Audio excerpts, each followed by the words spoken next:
Hey guys, so today I'll be sharing with you some spooky book recommendations. I figured because it's the month of October, I would do a list of some of my favorite kind of spooky reads for the season. I'm posting this before my monthly wrap-up because I wanted this video to go up earlier in the month to give you guys enough time if you guys wanted to check any of these out or add any of these books to your TBR. You guys have enough time to do that for October. So all of the books that I have on here all have kind of a supernaturally vibe. You guys know that I like to read a lot of mystery thrillers and everything, so I'm kind of trying to stay away from just like pure mystery thrillers and recommend to you guys some things that are on the spookier side. I've had some kind of, supernatural type vibe or theme to them as well, because I feel like those are going to fit a lot better into the October season. I have one on here that doesn't have, I think, a supernatural kind of aspect to it, but it is a slasher, so I feel like that also fits into Halloween theme.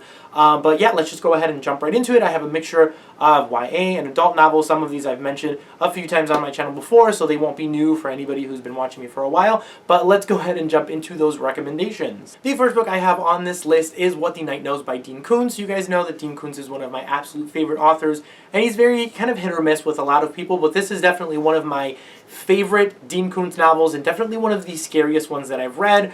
This one follows our main character, who is a detective and is kind of investigating the series of crimes. There is this supernatural aspect that takes place with like these possessions and stuff that are going on. Is the killer really human? Is he just possessing different people's bodies to, get away with murder and that kind of thing? This is very interesting, very spooky. It picks up very quickly at the beginning, so it's very fast-paced novel, which I really enjoy. Definitely one that I highly recommend for the October season if you guys are looking for something on the quicker side to read, something more faster paced, but definitely something that still has those supernatural vibes. This is one that is a little bit longer than other ones, but definitely one that's going to keep you entertained from beginning to end. The next book is one that I'm sure a lot of people have heard about, so I'm not really going to talk too much into this one, but that is Bird Box by Josh Malerman. You guys know, or a lot of people probably have heard of Bird Box, the Netflix movie that is out and everything about the people who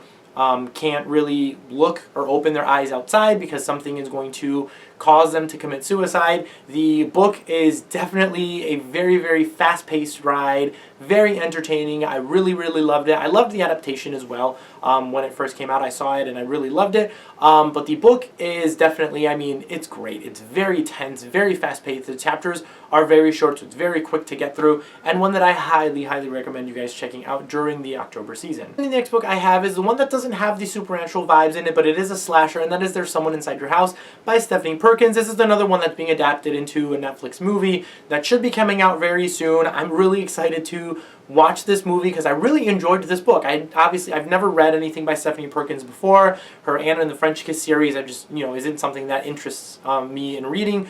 But this one I really, really enjoyed. It follows, this person who is committing murders. It's a slasher, so you kind of get those scenes of, these kids, high school kids being hunted one by one, and trying to figure out who this person is, who's killing them off, why they're killing them off, and trying to catch the killer. It's a very fun read. It's very fast-paced, and again, if you guys enjoy slasher movies, teen slashers, this is definitely one that I highly recommend you guys picking up in October. The next book on this list is one that I recently read, and I feel like it's fallen into one of my favorite horror novels that I've read of all time, because this is one that I just haven't stopped thinking about since I read it, and that is Salem's Lot by Stephen King. I really, really loved this book. I loved the concept and everything.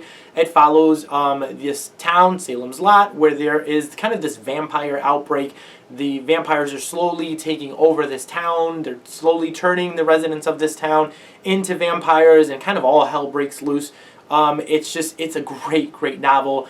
It's very well written. You really get to feel for this town, for these characters.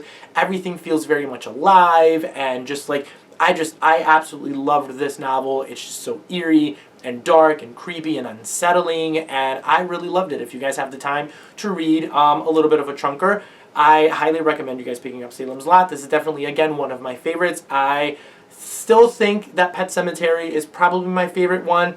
Salem's Lot, I feel like, may push that one out of the way very soon. As if I end up rereading this one, I feel like I'm going to end up enjoying it more upon reread. But yeah, this is definitely one that I highly recommend. you guys checking out during October. It's the perfect kind of vibe and mood for this spooky season. I have the next two books from the same author for you guys to check out. That is 5 Midnight by Anne Davila Cardinal and Category 5. These are two books in a duology. Obviously you can, I think they're companions, so you can kind of read these out of order, but I still highly recommend you guys reading 5 Midnights before you read Category 5, because obviously the events in 5 Midnights take place before this one, and it's just nice to get kind of the backstory and how everything kind of started for these characters and everything. These are both set in Puerto Rico, which I really, really enjoy. Follows our main characters who are being hunted by what they call the boogeyman. So the boogeyman is kind of going on, you know, this rampage, as when these characters turn 18, they get murdered by the boogeyman. So they're kind of trying to figure out what's going on, what caused all of this to happen, what kind of awakened this spirit to hunt them down.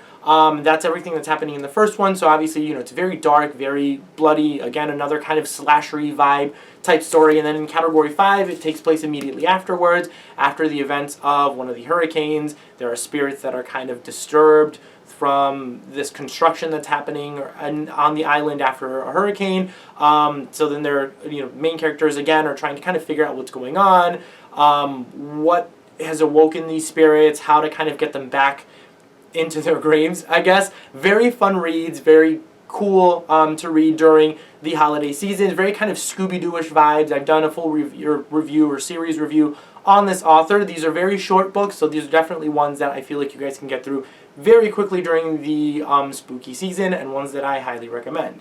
And then the last three books are all also from the same author. I've done an author highlight on this author as well, and that is Dawn Kurtagich. I have enjoyed all of her books. I'm really, really excited for more people to kind of discover her writing. She is absolutely, hands down, probably my favorite YA horror author out there. Her books are very creepy, very unsettling.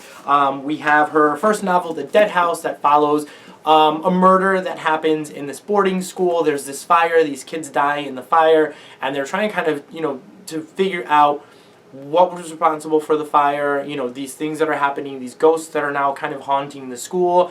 This is told in kind of like a mixed media type format, so you have you know, newspaper clippings and video footage, surveillance kind of transcripts and everything. Very interesting. I really, really enjoyed this one when I listened to it on audiobook, and highly recommend it for the spooky season. Then we have our second book, And the Trees Crept In, which is definitely very, very unsettling. Follows two sisters who move in with their aunt in the middle of kind of this estate surrounded in woods. They are escaping this bad situation, go to live with their aunt, and in these woods, there's like a man that's kind of living in there, that's kind of watching them. They feel like the forest is kind of creeping in slowly, that it's overtaking this estate and overtaking the things around them. The aunt is kind of slowly kind of falling into madness. This is just a very, very disturbing book.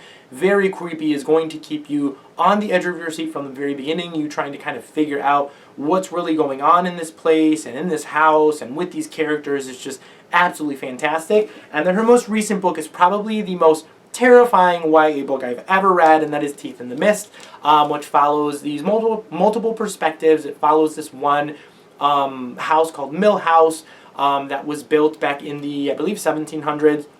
So it follows kind of a perspective in the 1700s, another one in the 1800s, I believe, and then a modern day perspective as well, all revolving around this house in these different kind of time frames and everything. So I really won't get into too many details again, because I've talked about it in that other video if you guys want to check out more of my thoughts and everything about this one, more about the synopsis, or just go in blindly, because this is going to still be a very fun read, very disturbing. This is more like a mixture of Haunting of Hill House meets Insidious. It's just like, it's very creepy again, very disturbing, but highly recommended for October. So yeah, guys, that is it for some creepy book recommendations. Comment down below, let me know if you guys have read any of these and what your thoughts are, and if there's some creepy book recommendations that you guys really, really enjoy. I'm always looking for kind of scary, creepy book recommendations. I absolutely love them, and I read them kind of all year round. So let me know some of your favorites. I would absolutely love to know. Before you go, don't forget to like and subscribe. Thank you guys all again for watching, and I will see you all next time.